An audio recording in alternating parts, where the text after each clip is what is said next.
Welcome SAO survivors to Weekly Integral Factor. After going on hiatus for a week, Legendary Collection was kinda the main focus last week around. We got an amazing progressive banner, a wedding anniversary banner for Kirito and Asuna, and lots of hunt and assault events with Halloween on the horizon. And as usual, Weekly Integral Factor is brought to you by my channel merch. Link for the posters, shirts, hoodies and stickers like the First Day or Lens Squad are down below in the description. As usual, we got the beautiful banners at the end of the video with a deep dive into their abilities, so we're starting with the events themselves. And the most exciting one of them all, the only Guild of Guilds Season 4, the main competition is live. There are rewards, I guess. You'll fight this guy over here. Here are the weaknesses and resistances. Have fun if you have a guild and actually actively participate in this.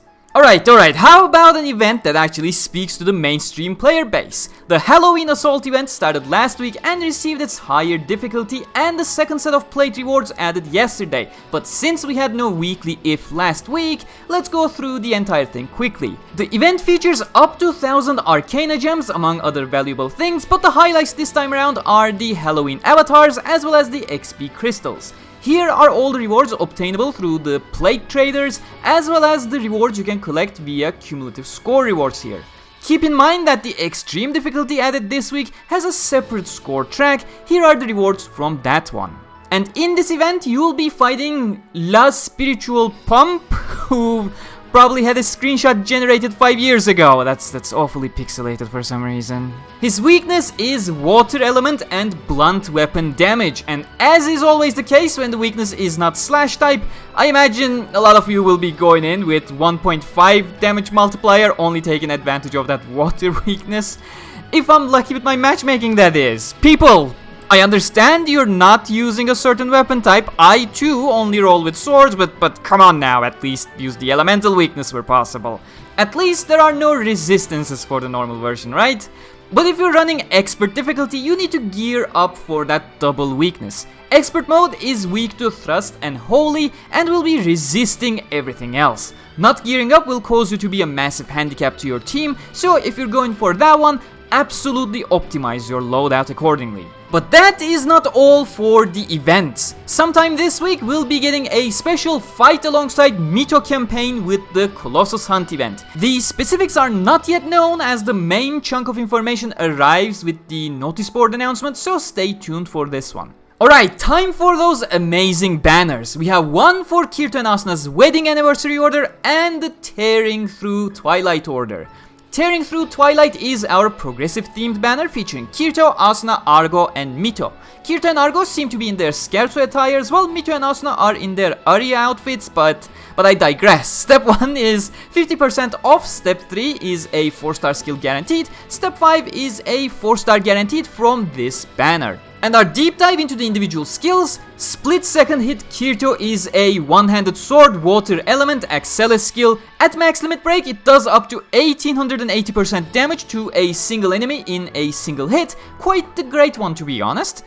Also on hit it grants 3 stacks of 1% water element damage increase lasting 20 seconds, and if you do it as a switch you get a separate set of stacks granting even more 1% water element boosts. This skill also increases your switch gauge faster.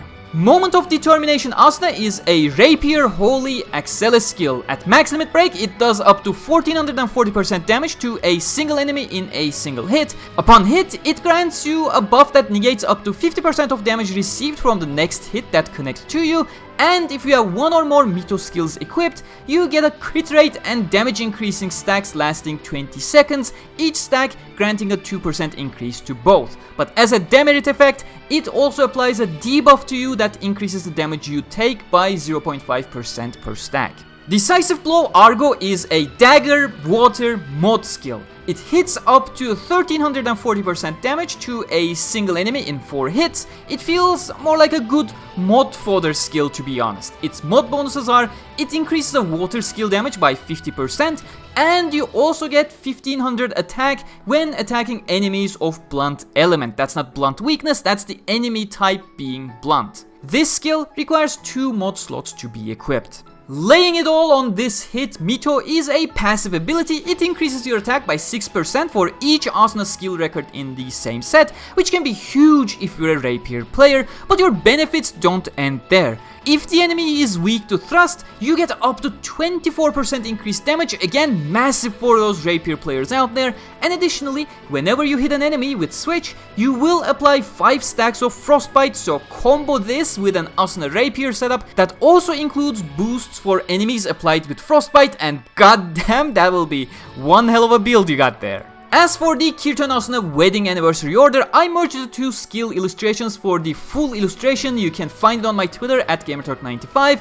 All the more reason for you to follow me there. The link is gonna be in the pinned comment and the description as well. But the banner itself, it will be arriving later this game week, very likely on the daily reset on the upcoming Monday. First step is a 50% off, third step is 1 4-star skill guaranteed, not necessarily one of these two. Fourth step has an increased drop rate for the 2 skills from this banner, and step 5 not only maintains that high drop rate, but also guarantees a drop from either of the 2 skills. If you get that far, that is. Good luck if you're pulling for that. Happy Home Kirito is a Sword Water Connect skill. At max limit break, it does 1760% damage to a single enemy in 4 hits.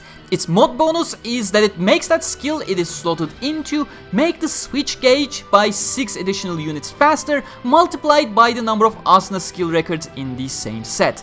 It requires 2 mod slots to be equipped. You may just get more benefit from using it as a connect skill though, as it grants an attack bonus for water skills used in its connect chain, and if you have 2 or more UE skills equipped, you also get up to 150% water damage boost. A Moment with Family Asuna is a Rapier Fire Burst skill. It does up to 1430% damage to a single enemy in 6 hits and applies a buff for 15 seconds that increases your fire damage by up to 9%. And also another buff if you have at least 1 UE skill equipped that increases your critical damage by up to 20%. And if you're going with its burst, it does up to 4000% damage to a single enemy in 6 hits. It increases the switch gauge by 5 additional units multiplied by the number of Kirito skills in the same set. It grants 1500 attack against slash element enemies, and it also gets a 1000% increase to your crit rate. And that wraps up this weekly Integral Factor. Thank you very much for watching. Please do leave a like. We'll return to the usual Wednesday spot next week for the weekly Integral Factor. Don't forget to check out Lens Squad and the First Day merch. Link is gonna be down below in the description as well as a pinned comment. Huge thanks to all members and patrons. Until next time, stay cool.